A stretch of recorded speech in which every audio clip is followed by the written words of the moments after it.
Hi friends, this is Zafar Ali. Israel Palestine conflict का part 3 हम करेंगे। इसराइल फ़लस्तीन कॉन्फ्लिक्ट के पार्ट 1 और पार्ट 2 में हमने यरूशलेम के बारे में और फ़लस्तीन की जोग्राफ़ी के बारे में डिस्कस किया था, और ओवरऑल मिडिल ईस्ट में जो भी मेन चीज़ें हैं वो हमने पढ़ी थी। अच्छा, अब पार्ट 2 में हमने जो है यूज़ हैं या बनी इसराइली ये इजिप्ट में आ गए थे। इजिप्ट से फिर ये वापस आएंगे, इजिप्ट से फिर ये कनान के लैंड में वापस आएंगे। कनान जो है it is other name of फ़लस्तीन।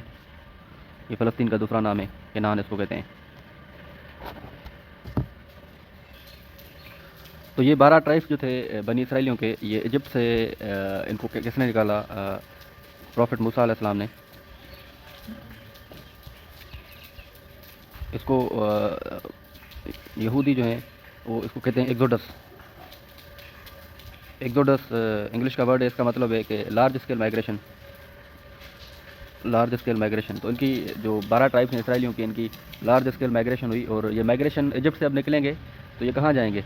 ये जाएंगे कनान में। कनान में क्यों जाएंगे? क्योंकि कनान को ये समझते हैं कि ये लैंड जो है हमारी लैंड है। ये खुदा ने हमारे साथ प्रॉमिस किया था कि ये लैंड आपको दी जाएगी। असल में जो जुडाइज़्म पूरा रिलीजन है वो डिपेंड ही एक कोवेनेंट पे करता है। कोवेनेंट का मतलब होता है एग्रीमेंट, जूश कोवेनेंट। इस कोवेनेंट में क्या है कि यहूदी ये अकीदा रखते हैं कि इनके जो एंसेस्टर्स थे उन्होंने खुदा ताला के साथ ये वादा किया था, एग्रीमेंट किया था या कोवेनेंट किया था। उस कोवेनेंट में उन्होंने 10 कमांडमेंट्स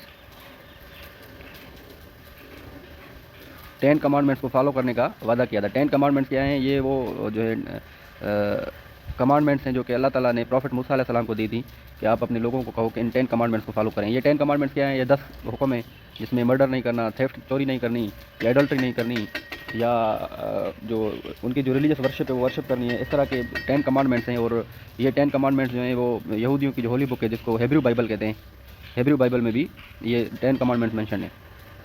तो कहने का मकसद ये है कि यहूदियों का जो मज़हब है वो डिपेंड करता है, इनका सेंट्रल थीम है कोवेनेंट। कोवेनेंट क्या है? ये एक एग्रीमेंट है जो कि जूस ने अल्लाह ताला के साथ किया था।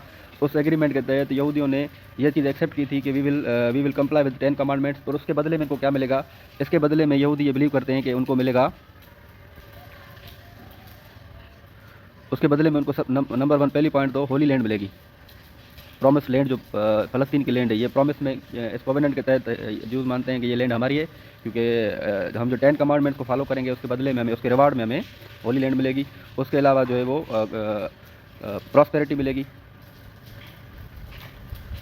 और तीसरी बात यह है कि अपने दुश्मनों पे जो है वो विक्ट्री अगेंस्ट एनिमीज़। तो कहने का मकसद ये है कि जो जूश रिलीजन है ये इन 3 जो है वो मेन जो आइडियाज़ इन पे डिपेंड करता है कि जो कोवेनेंट को फॉलो करने के बाद, या कोवेनेंट जो एग्रीमेंट है इसको कंप्लाई करने के बाद, इनको इनाम में अल्लाह ताला होली लैंड भी देंगे, प्रॉस्पेरिटी भी देंगे, विक्ट्री भी देंगे। अच्छा, इसी तरह फिर यहूदी ये भी कहते हैं कि अल्लाह ताला ने सिर्फ बनी इसराइलियों के साथ ये कोवेनेंट एग्रीमेंट किया है, इस वजह से वी आर चोजन पीपल। तो ये खुद को कहते हैं कि वी आर चोजन पीपल, मतलब हम चूज़ किए हुए हैं, गॉड ने हमें चूज़ किया है, वी आर चोजन पीपल।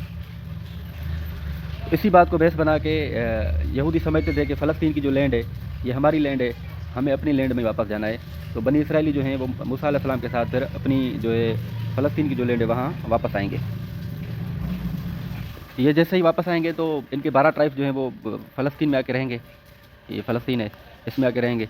अब 12 ट्राइब्स, हर जो याकूब अलैहि सलाम के जो 12 बेटे थे, हर बेटे के नाम पे एक एक ट्राइब था, या किसी बेटे के यूसुफ अलैहि सलाम के नाम पे कोई ट्राइब नहीं था, तो अक्सर ट्राइब्स उनके नामों पे थे। तो ये ट्राइब्स जो हैं आगे जाके तकरीबन 1000 BC, समझिए कि इसराइल और फ़लस्तीन के कॉन्फ्लिक्ट की जो कहानी है वो यहाँ से स्टार्ट होती है। 1000 BC। 1000 BC का मतलब क्या है? ईसा अलैहि सलाम से बिफोर क्राइस्ट, ईसा अलैहि सलाम से 1000 साल पहले, ईसा अलैहि सलाम से 1000 साल पहले ये जो बनी इसराइली जो आके कनान में या फ़लस्तीन में आके रहे थे, अब क्या होगा कि इनमें ही बनी इसराइल में पैगंबर तो बहुत ज़्यादा हैं, तो इनमें एक आगे जाके पैगंबर आएगा जिसका नाम होगा दाऊद अलैहि सलाम। दाऊद अलैहि सलाम भी बनी इसराइली पैगंबर हैं। दाऊद अलैहि सलाम भी बनी इसराइली थे, और दाऊद अलैहि सलाम इन 12 जो ट्राइब्स हैं इनको जो है यूनाइट करेंगे, यूनाइट करके एक प्रॉपर इनका एक कंट्री बनाएंगे जिसको किंगडम ऑफ जूडा कहेंगे। तो ये पूरा मुल्क जो है किसने बनाया? दाऊद अलैहि सलाम ने, जिसको किंगडम ऑफ जूडा या किंगडम ऑफ जूडा, और एग्जैक्ट नाम का मुझे भी नहीं पता, किंगडम ऑफ जूडा और समारिया। अच्छा, दाऊद अलैहिस्सलाम इनका जो किंगडम बनाएंगे, दाऊद अलैहिस्सलाम की डेथ होगी, उसके बाद जो दूसरा इस बादशाह का जो दूसरा बादशाह बनेगा उसका नाम होगा सुलेमान अलैहिस्सलाम। सुलेमान अलैहिस्सलाम भी हम सुलेमान अलैहिस्सलाम को पैगंबर मानते हैं। हज़रत सुलेमान अलैहिस्सलाम आएंगे और वो क्या करेंगे, वो इस हुकूमत को और ज़्यादा ताकतवर बनाएंगे। और इसके साथ साथ सुलेमान अलैहिस्सलाम क्या करेंगे कि यरूशलेम में बनी इसराइलियों के लिए एक इबादत गाह या टेम्पल बनाएंगे।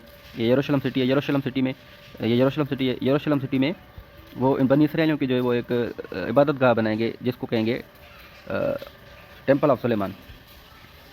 इसका नाम है टेम्पल ऑफ सुलेमान, या जिसको हैकल सुलेमानी भी कहा जाता है।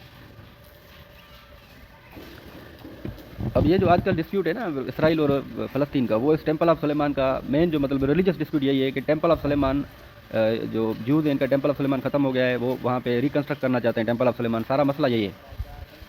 ये तो हम आगे पढ़ेंगे। अच्छा, कहने का मकसद ये है कि टाइमलाइन इसकी क्या है इस मसले की कि किनानी लोग फ़लस्तीन में, बनी इसराइली वहाँ पे याकूब अलैहिस्सलाम रहते थे। याकूब अलैहिस्सलाम माइग्रेट हुए यूसुफ अलैहिस्सलाम की वजह से इजिप्ट में, वहाँ पे 300-400-500 साल रहे। 500 सालों के बाद फिर वो जो इजिप्टियंस हैं वो उनको तंग करेंगे, जिसकी वजह से मूसा अलैहिस्सलाम का ज़माना आ जाएगा। मूसा अलैहिस्सलाम उनको अपने जो किनानी उन सब लोगों को वापस लेकर आएंगे, एक्सोडस करेंगे, एक्सोडस करके वापस आएंगे, वापस आके किनान में आएंगे। किनान में ये 12 ट्राइब्स जो हैं वो 12 इलाके अपने बना लेंगे और इन 12 ट्राइब्स को जो इकट्ठा करके आगे जाके दाऊद अलैहिस्सलाम इनको यूनाइट करेंगे और एक प्रॉपर इनका यहूदियों का मुल्क बनेगा। उस मुल्क का जो दूसरा बादशाह होगा वो सुलेमान अलैहिस्सलाम होगा और सुलेमान अलैहिस्सलाम उसमें एक चीज़ और ऐड करेंगे कि उनका टेम्पल बनाएंगे। उस टेम्पल को टेम्पल ऑफ सुलेमान कहते हैं। अच्छा, अब ये टेम्पल ऑफ सुलेमान जो है ये यहूदियों की होलीएस्ट साइट है। 1000 BC के बाद फिर ज़माना थोड़ा चेंज हो जाएगा और 500 BC में, मतलब 500 साल गुजर जाएंगे। 500 BC में इनका जो टेम्पल है, ये टेम्पल कोई बेबीलोनियंस या असारियंस, ये कोई एम्पायर से आज से 2500 साल पहले ये एम्पायर से होली लैंड पे कब्जा करेंगे और ये जो इनका टेम्पल है, टेम्पल ऑफ सुलेमान, इसको ख़त्म कर देंगे। ये बात मैंने है कि इनका जो टेम्पल है ये तकरीबन 500 या 600 साल चला है। 500 साल के बाद इनका टेम्पल जो है वो फॉरेनर्स ने आके ख़त्म कर दिया, डिस्ट्रॉय कर दिया। डिस्ट्रॉय करने के बाद फिर एग्जैक्ट कुछ टाइम के बाद या कुछ सालों के बाद एग्जैक्ट सेम जगह पे ये एक दूसरा टेम्पल बनाएंगे। उसको कहते हैं सेकंड टेम्पल। इसका मतलब क्या है कि इनके दो टेम्पल थे। एक फर्स्ट टेम्पल जो कि 500 BC में डिस्ट्रॉय हो गया, गिरा दिया गया, और फिर उन्होंने दूसरा उसी जगह पे सेम यरूशलेम उसी जगह पे दूसरा टेम्पल बनाया, उसको कहते हैं सेकंड टेम्पल। सेकंड टेम्पल जो है इनका ये भी तकरीबन 500 साल तक चलेगा। अब आगे जाके इस यरूशलेम पे या पूरे फ़लस्तीन की लैंड पे कब्जा हो जाएगा रोमन एम्पायर का। रोमन एम्पायर,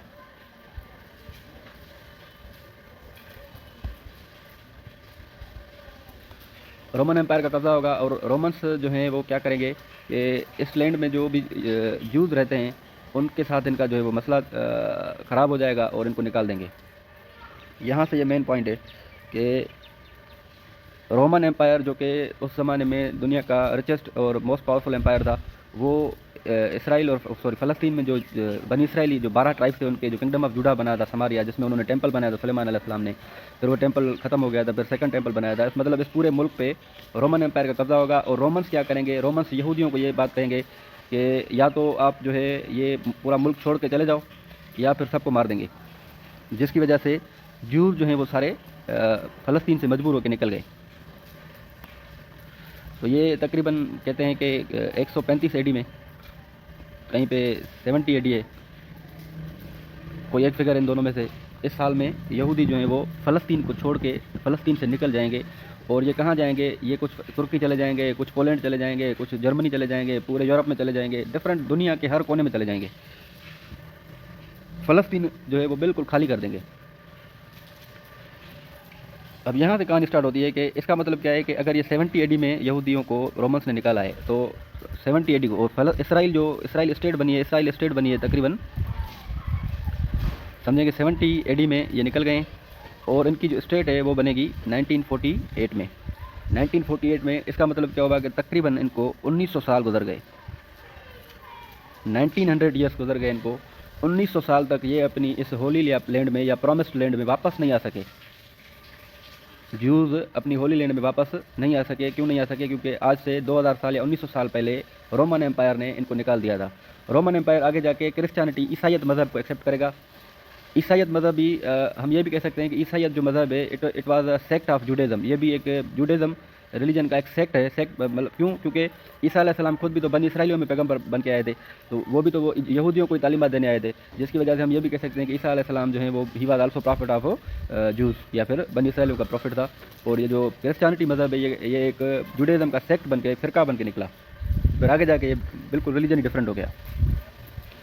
तो 70 AD से 1948 तक इनको कोई भी वापस आने नहीं देगा। और 1948 में अमेरिका की हेल्प से 1948 में ये फिर से वापस केनान में लैंड, होली लैंड में वापस आएंगे, और इनका जो है ये मुल्क बन जाएगा, और इसका नाम होगा इसराइल। अच्छा जी, तो देखें कि जो हमने इसकी स्टोरी जो स्टार्ट की थी, वो इसकी स्टोरी हमने प्रॉफिट इब्राहिम अलैहिस्सलाम से स्टार्ट की थी। उसके बाद हम जो है इसको ऐसा ऐसा इसका डेवलपमेंट हो रहा है, और ये किनानी लोग जो हैं इजिप्ट में माइग्रेट करके आएंगे, इजिप्ट से फिर ये वापस किनान में चले जाएंगे, और किनान में ये अपना वो किंगडम बनाएंगे।